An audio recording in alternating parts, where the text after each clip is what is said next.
Hello, hello, hello, hello. Happy Wednesday. I'm so ecstatic, not excited, ecstatic to be here on a Wednesday. I know it's been a while since I've done a live, but it really came because I decided to completely change and reformat the show. When I started going live, I was really just winging it, and I was like, oh, I'm just gonna put content out there, see what sticks, random subject matters, nothing really written down or organized, but that has all changed. And as you can see, the new name of this Wednesday live show is called the Big Auntie Energy Show. Why? Because I am Shanice and I'm giving nothing but big auntie energy, not only here on the live show, but every day in my life, right? Because I am a proud auntie of one, and my nephew is 4.5 years old. And in the past 4.5 years, it has definitely been quite an interesting ride. And so a lot of the things I do, and a lot of my girlfriends, a lot of my guy friends, we're just here just giving big auntie energy. It's something a little different about big auntie energy. And so that is what I am bringing every Wednesday right here on YouTube and Twitch, even though I'm not live on Twitch right now.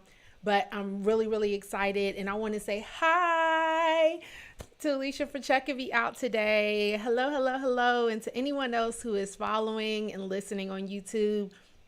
And so I have a really fun show today, some great topics. I got a really good rant to go off of because, people are peopling very heavy right now. But you know what? We're going to kick off this show with our very, very, very first topic, and that is going to be, let's make sure it comes up. Boom. So we're going to talk about the Tulsa race riots 100 years later. So this is a topic that I found online yesterday because March 31st was the 101 year anniversary of the Tulsa race riots. If you aren't really familiar with the Tulsa race riots, I do have the article right down below. The link is in the description. And it talks about where we are, especially those survivors. And there are 3 living survivors. They're over 101 years old because they were kids when it happened. They survived this awful massacre. But if you know anything about the Tulsa race riots, if you've gone to the National Museums in DC, if you watched, I forgot the show on HBO, but if you watch that, you know a little bit about Tulsa, right? So this very prosperous Black Wall Street town gets completely demolished, burnt down to the ground because white people were whiting. And the survivors and the descendants of the survivors have never been compensated. So no money from the government has been used to rebuild the city. No money from the government has been given to the displaced African Americans of this community. And 101 years later, they've been petitioning Congress to basically pay what they owe. The great thing about it, I thought, with this article, and again, this is a Blavity News article, is that not only is their petition continuing to move through the court system, they are continuing to fight for justice, but there was also a couple that's worth like $500 million. They donated $1 million to the 3 survivors that they can use for themselves and the descendant through a nonprofit. And it's just going to continue to help this fight go on. I definitely suggest reading the article. Again, it's a Blavity News article. The link is right below. Continue to support this. I think that this is the most modern day example of how Black people can get reparations. People want to talk about reparations for descendants of slaves. That's a really tough thing, right? We're about a couple hundred years, like 100+ years removed from that. But the Tulsa race riots still have descendants who are still alive, who can still smell the burning of that city, and the descendants of those who've been displaced, who haven't gotten the resources, and just the generational issues that have come from it. So that is topic number 1. I wanted to definitely shout out to those who are continuing to support the fight, and we need to keep putting pressure on Congress, keep putting pressure, period, to make sure that those who are descendants and survivors of the Tulsa race riots get their money. They need their money, and they need it now.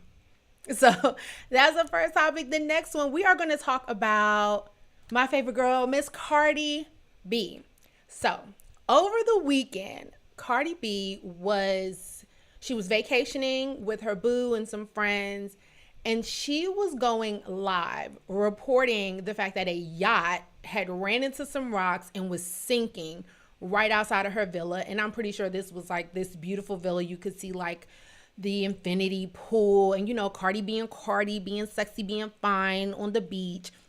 But she's like reporting this live as you can see the boat going down. And even the next day when the search and rescue crew is out there.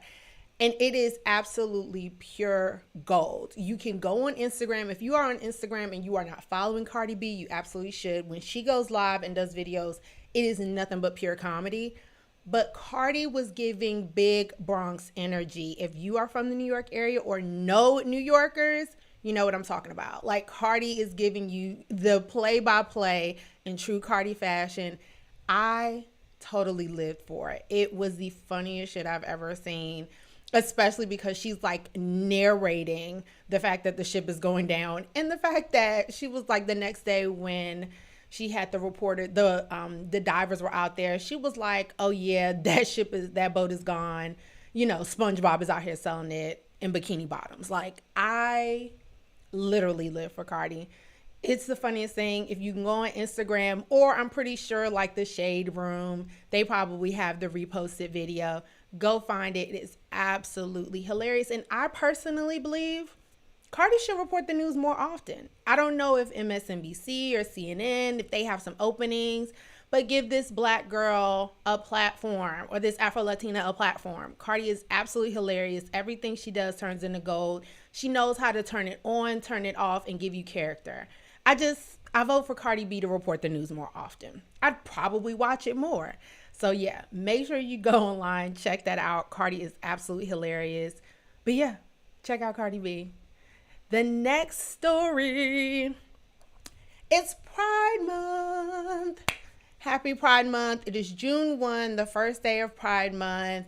And if you are like me, I love being an ally. I have so many friends who are part of the LGBTQ plus community, but most importantly, supporting them, their endeavors. And I'm just going to keep it 100, partying.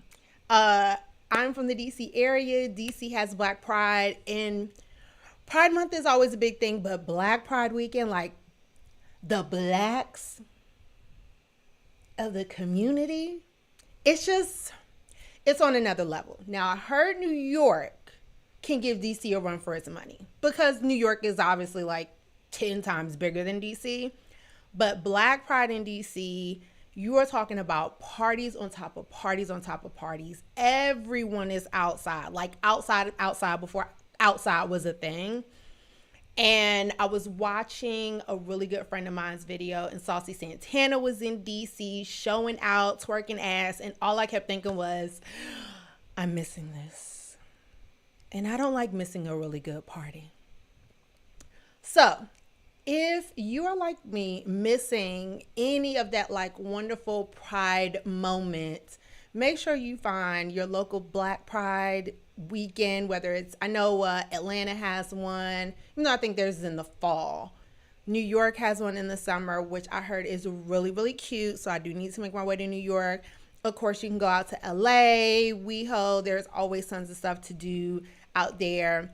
But make sure that you are celebrating Pride. Make sure that you're celebrating Pride the right way. If you are like me and choose to be an ally and to continue to support the community, make sure that you're reaching out to your friends, your loved ones, and figuring out ways and understanding ways that you can continue to support the community, not only with your money, but also with your voice.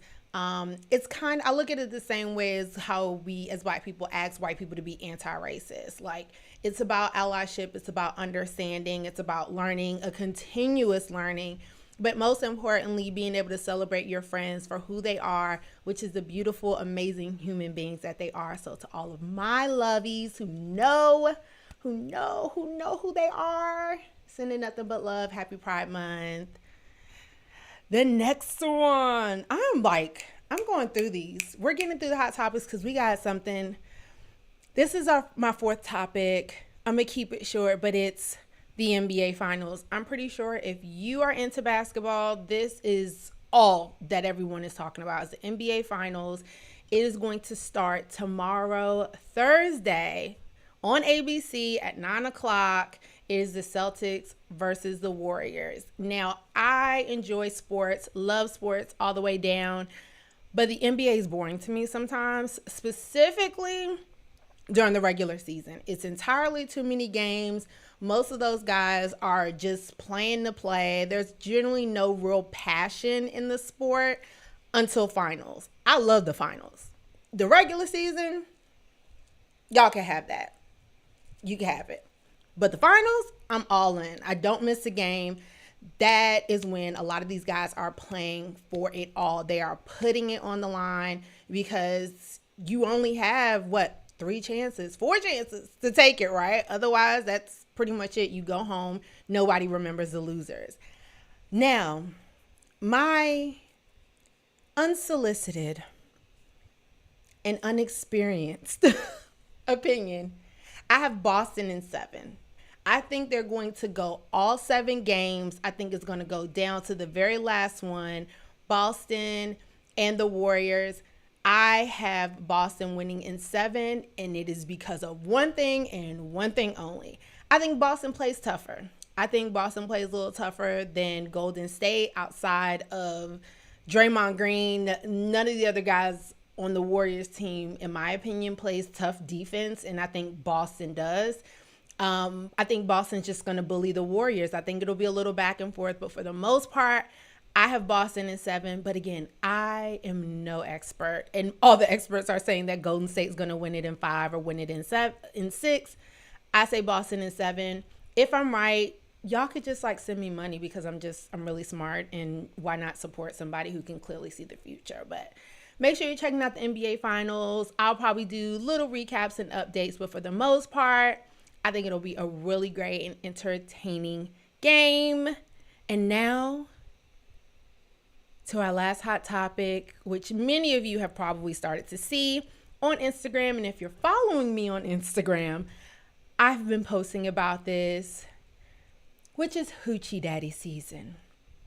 So, gentlemen have decided to take on this thing called Hoochie Daddy season, and that has been blowing up everywhere. Everyone is talking about it. Guys are reposting it. Girls are reposting it. We're talking about the inseam levels of what's respectable Hoochie Daddy shorts and what aren't. It's on TikTok. It's on Instagram. It's on Twitter. It's probably at the barbecue that you just went to for Memorial Day weekend. Everybody talking about Hoochie Daddy season. And so I too am going to talk about Hoochie Daddy season because number one, I'm not for it. I truly believe that, gentlemen, you already have seasons, but we're going to jump right into it. And I will be honest. I don't know where Hoochie Daddy season started. I feel like 3 weeks ago, 1 or 2 friends were talking about it, and then it just blew up. Specifically with a really great podcaster who I do enjoy listening to, which is Clint Coley. He has a really fun podcast called Advice from a Fuckboy. You can follow him on Instagram. He does IG Lives from time to time. But he has given a lot of the blueprint for Hoochie Daddy season. So I will say that for the most part, though I am appreciative of seeing all the thigh meat, I also believe that it's one of those interesting parts of fashion that has evolved because in the 70s, guys wore the short shorts. If you look at the old Boston Celtics, if you look at the old NBA, they had nothing but thigh meat showing. It was all thigh meat all day. That's what you were going to get. That went away. And of course, we know about the terrible fashions of the 90s and the 2000s with the oversized shorts. I mean, you have guys who were wearing shorts so big that they were pretty much, capri pants. But then the gays, in my opinion, the gays started wearing the short shorts again, okay? Just showing full thigh meat, full butt meat, and full front package. And that was considered gay, right? We all remember a smooth 2-3 years ago, if we saw guys with short shorts on, we were like, is he a little sweet? But now, the gentlemen, the heterosexual gentlemen specifically, have decided, hey, I want part of that action. You know what? It's 90 degrees outside and my knees are sweating. So they went full into this whole thing. And not only that, they called it Hoochie shorts and Hoochie Daddy season. So that is what my main topic is today, which is Hoochie Daddy season. How did we get here? I should have like music that goes right there. Of course I don't, but that I thought was hilarious. So after doing some research, because I'm a nerd, I was like, okay, how exactly did we get to Hoochie Daddy season? And it basically started with a lot of guys, and a lot of the shorts that are being made have just had shorter inseams. But there are rules to this Hoochie Daddy season, and I wrote some of them down that I found out. So one thing about Hoochie Daddy season, it is not about short shorts. It is about the thigh meat action. So I was hanging out with one of my gentleman friends, and he's thick. You know, he's a thick milkshake. And he was like, oh yeah, I got shorts above the knees. Yeah, I got my Hoochie Daddy shorts. I said, sir, yours is right above the kneecap, and I can see that little scar you probably had since you were 7 years old. That is not Hoochie Daddy shorts. Hoochie Daddy shorts are short shorts for the gentleman, and you must show thigh meat. Now, I don't know anatomy well enough. I see my girl, my sis Sierra's in here, and maybe she can tell me the proper muscle that you need to see, but it's that like right above the knee, and then it's like that little nice muscle that connects to the knee meat. Like, you need to be showing proper thigh meat. Okay, not just thigh meat, proper thigh meat. I either need to know that A, you take care of yourself, you don't skip leg day, or them thighs are a little chunky and they rubbing together and I like it. But you must show thigh meat. The second rule to Hoochie Daddy season: there's no size discrimination, okay? Whether you are skinny, slim, thick, or thicker than a snicker, if you thick, you can wear Hoochie Daddy shorts. Ladies love it all. Ladies and gentlemen love it all. So if you are going to expose the thighs, don't sit here and be like, oh, you know, I'm too thick. You know, I can't have all my thigh meat out like that. Look, if you look good and you smell good and you're not ashy and it's 90 degrees outside, let us see the thigh meat. Next one. Number 4, no excessive prints showing. And I feel like this is really important. There are some gentlemen who are a little more blessed than others. Oop, hold on. Before I even go there, here we go. I'm about to put this comment up here because there we go. So I don't know if you can see it. It's a little dark. Okay, she said it's the quadricep muscles, okay? Quads for short. Quadriceps. That's what we want to see. That's what we want to see. We got quads and hamstrings. That's cool too. But I want to see it all. That's what we want to see. Okay. So back to number 3, right? We said, or number 2. Was that 2 or 3? Maybe that was 1. But yes, we want to see quads. I need to see full quads coming out of the shorts, and it needs to be a really good fit. So again, the last one, what was I saying? No excessive prints. Okay, gentlemen, if you are wearing short shorts and there's a strong possibility that your meat might fall out, I need you to secure that. Hoochie Daddy shorts is, it's like going to the market. We're just here to see what's going on. I'm not taking it all home, right? I'm not taking it, right? I just want to see. It's like, okay, that's cute. Okay, I think you work with something. I don't need you to be full, damn near falling out. This is not Twitter After Dark, okay? So make sure that your package is packaged correctly. You could show the ladies a little bit of what you're working with, but please don't show us all. You know, give us a little something to kind of, work towards when we're catcalling. And that is going to be my next subject, which is, with great hoochieing comes great responsibility. Okay? You heard me right. I said with great hoochieing comes great responsibility. So what exactly does great hooching mean? Great responsibility. If you are deciding that you are going to participate in Hoochie Daddy season and going full hoochie, you need to understand the responsibilities that come with that. Number one, that means making sure you're lotion. Number two, making sure you smell good. Number three, you have found the right inseam size for your body type, okay? Whether you thick, or if you slim thick, or if you just slim. You have to make sure you got the right shorts. But most importantly, you better be ready for these cat calls. So single men, if you decide that you're going to go out here and go full hoochie daddy, when you are cat called, act responsibly. Period, point blank. Act responsibly. I don't want to see no, I don't want no sucking of the teeth. I don't want no eye rolls. I don't even want you ignoring me. You heard me. I have a booming voice. Sir, you have on hoochie shorts. I'm going to cat call. We have been cat called since catcalling was called cat called. Y'all decided to step into this arena, you are going to get cat called. But that also leads me to the next point, which is gentlemen who are betrothed or fianced. Okay, not financed, fianced. In other words, you done got on that one knee and you put a ring on it. Hoochie Daddy season might not quite be for you. Now, you can have your hoochie shorts on above the knee, but they need to be a conservative above the knee. They need to be a conservative above the knee that when I see you and I think about catcalling, I have to be like, I don't know if those qualify. Make me second guess, okay? Don't try to be out here with your hoochie daddy shorts on with your friends drinking Casamigos or Henny or Douce. And then when somebody catcall you, be like, oh, man, I got it, girl, man. Y'all got to chill. I don't have time for that attitude either.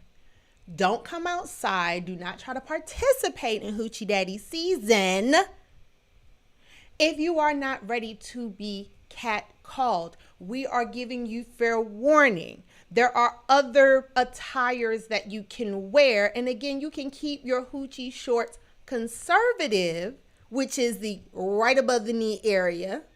But if you decide to show thigh meat, I'm gonna holla. So with great hoochieing, okay, comes great responsibility. I need y'all to be cautious. And the last thing I'm going to say is that Hoochie Daddy season is not for everybody. And again, that goes for the married men, that goes for the betrothed men, the fianced men. Please wear your Hoochie Daddy shorts accordingly. Don't be trying to take off your little wedding ring because you want to get out there and do a little Hoochie Daddy at a brunch on Sunday. We don't have time for it, okay? We see the print, like we can see the little wet mark, right? We see you just went to the bathroom and slid the ring off. Hoochie Daddy season is not for you. And I'm unapologetic about that. So that is my little bit about Hoochie Daddy season. I want to say hi to everyone. Oh, Leila's here. Hello. Leila, I'm here.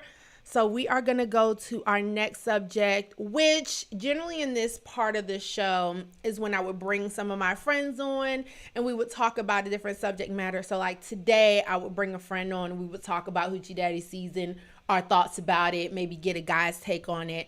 But I wasn't able to do that this week. And so I am just going to go right into, see, I was supposed to put that up earlier. I'm going to go right into, hold up. Y'all just put this stuff together, so I don't even know if it's word. Oh, yes. I'm going to go into a segment that is called Ask Your Auntie.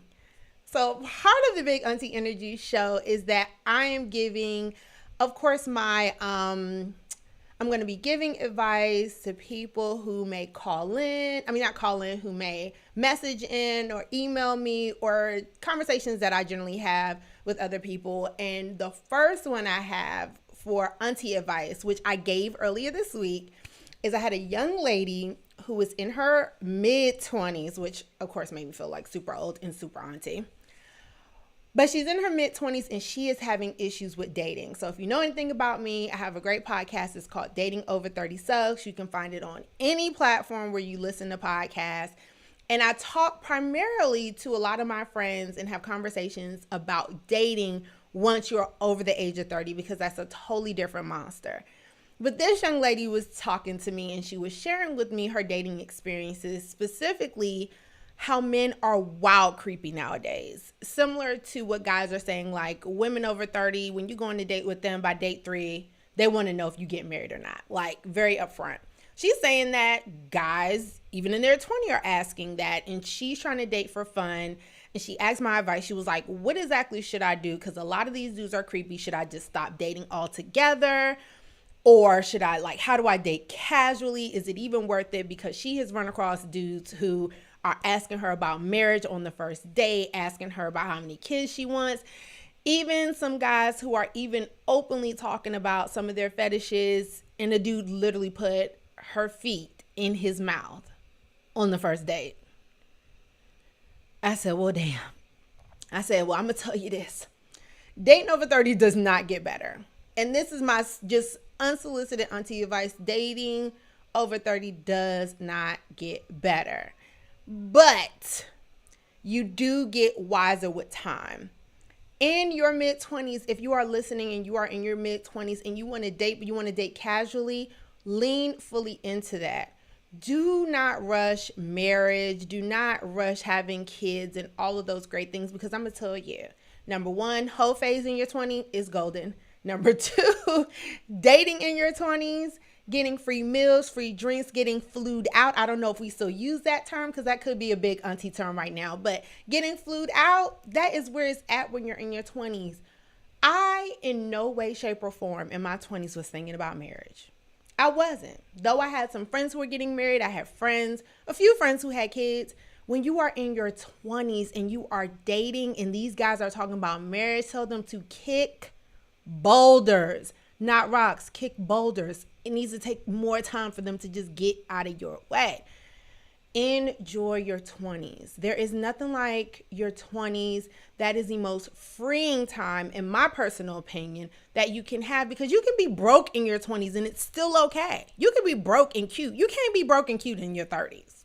No, you can't be broke and cute and dating in your 30s, but you can do that in your 20s.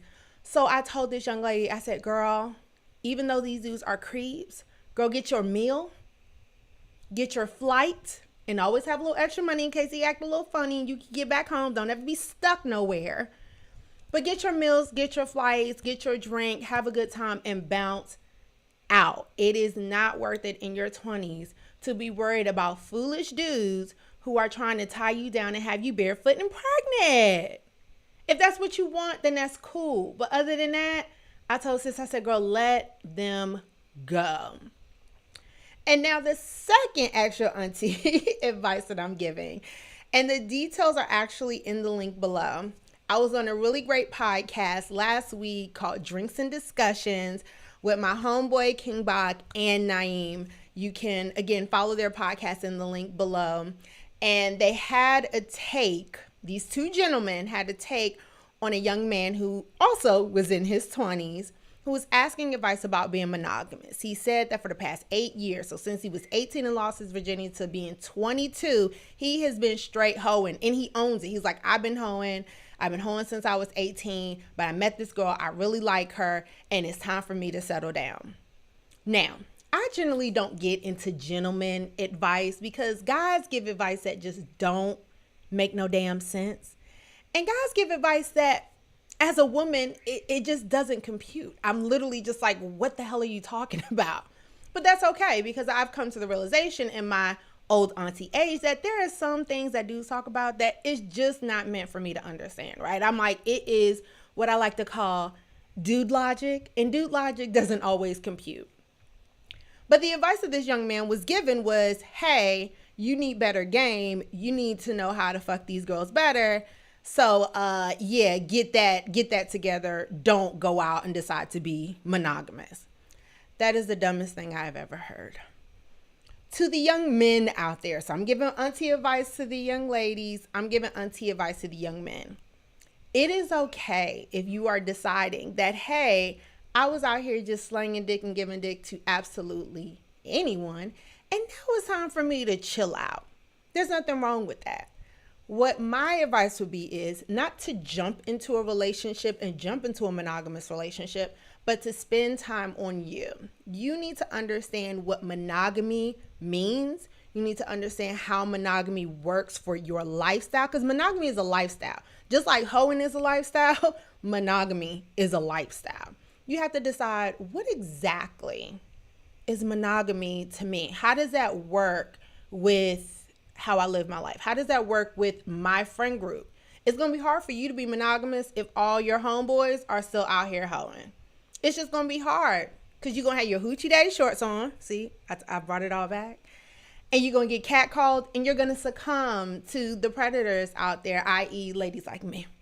So for guys like that, especially if you're really young and this is what you've done, it's been the only sexual experience you had, I hope y'all cannot hear my nephew. I'm watching my nephew and he is like screaming in the other room. So I don't know if y'all can pick it up, but I'm like low-key scared to hear like a thud because I will shut this thing down. Anyways, when it comes to monogamy, it really is about understanding the lifestyle, understanding that, hey, is this going to work for where you are right now? It's summertime, it's Hoochie Daddy season. Is this the time you really want to stop having sex with random chicks? I don't know. Decide what that means for you and be monogamous with yourself. Don't push yourself in a relationship trying to be monogamous to someone else when you really don't know what that feels like. If you really like this girl and she's the one that really makes you want to do that, continue to date, but also set boundaries for yourself to say, you know what, I want to keep dating you. I am really trying to change my ways and I'm trying to do this monogamous thing, which I have never done. So I need a little time. I want to continue to build something with you, but at the same time, it would be nice to leave sex out of it. So that is my auntie advice on the segment called Ask Your Auntie. I will be doing this every week. Again, a lot of this is going to come from conversations that I have. And also, if you have questions and you need some auntie advice or some homegirl advice, because I love giving some homegirl advice. I got my group chat. That's just what we do.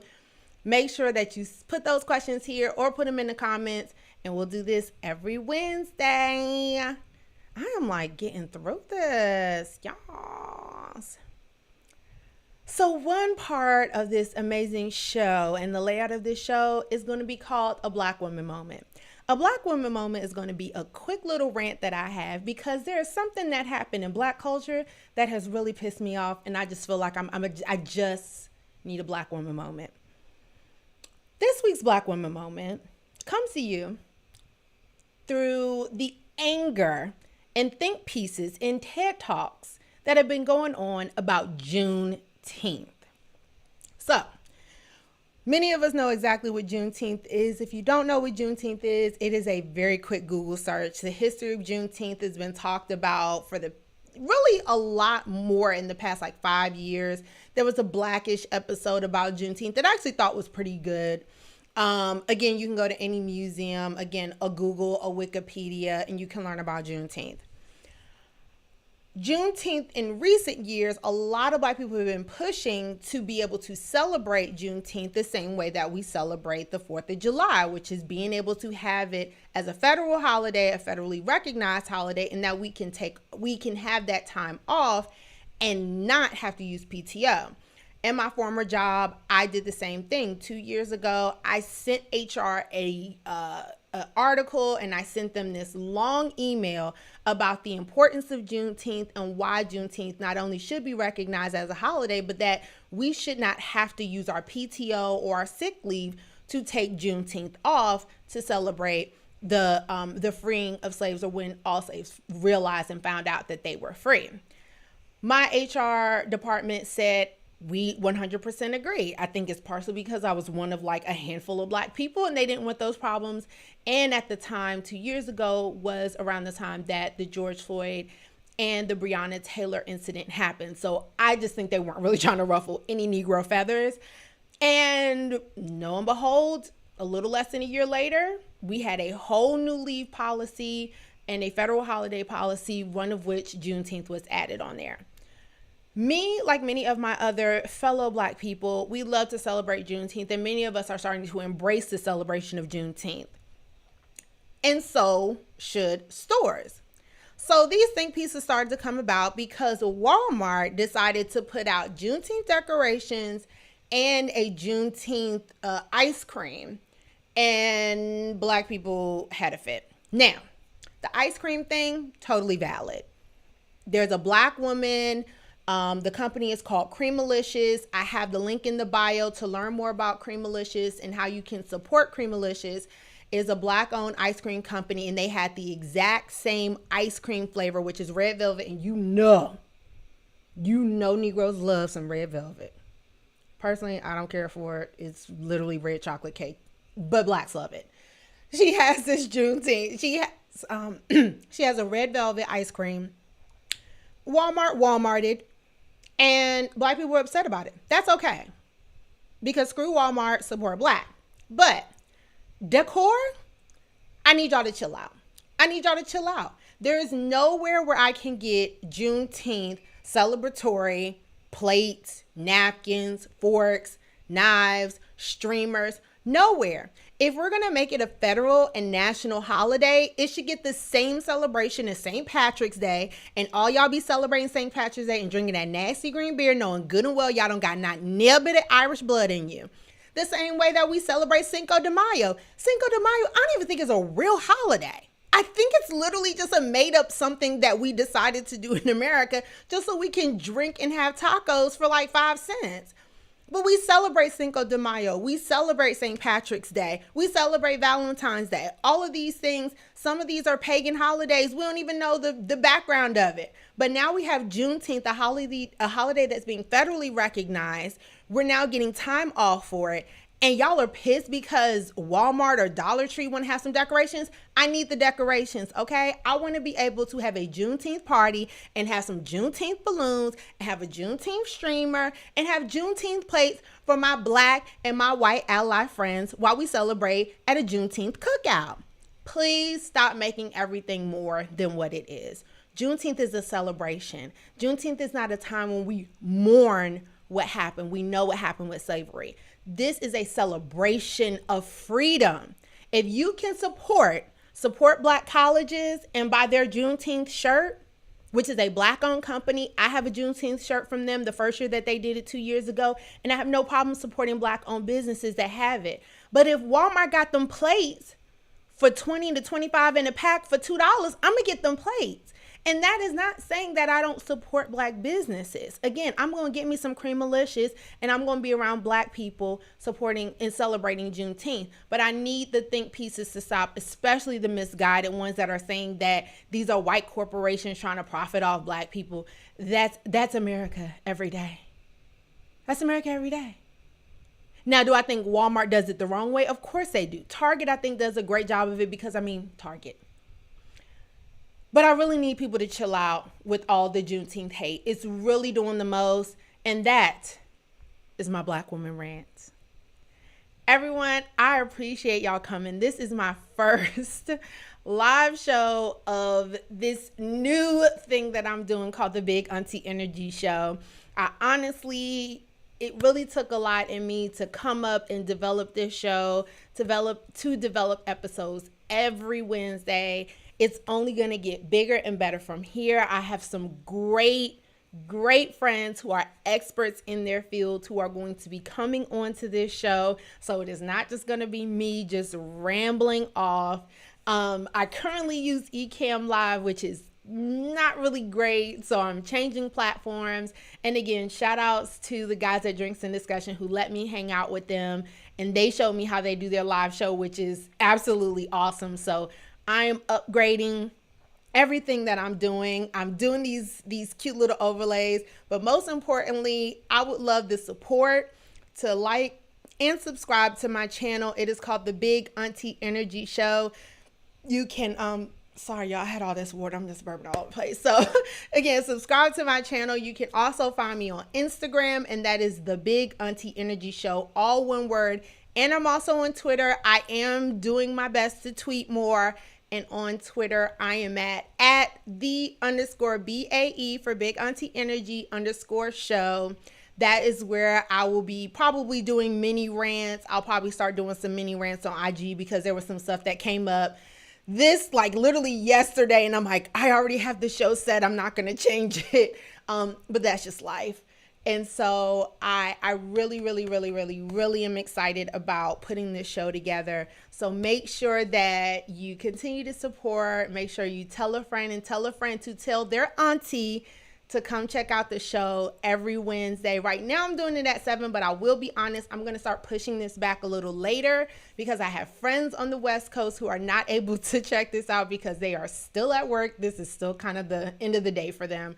So right now it's at 7 o'clock. It'll probably be pushed back to about 8 or 9 o'clock on Wednesday so that we can have a good time on all coasts. But I appreciate everyone who is supporting. Again, this is the Big Auntie Energy Show. I am Shanice, giving you nothing but Big Auntie Energy every Wednesday. Love you all. Stay safe. Peace.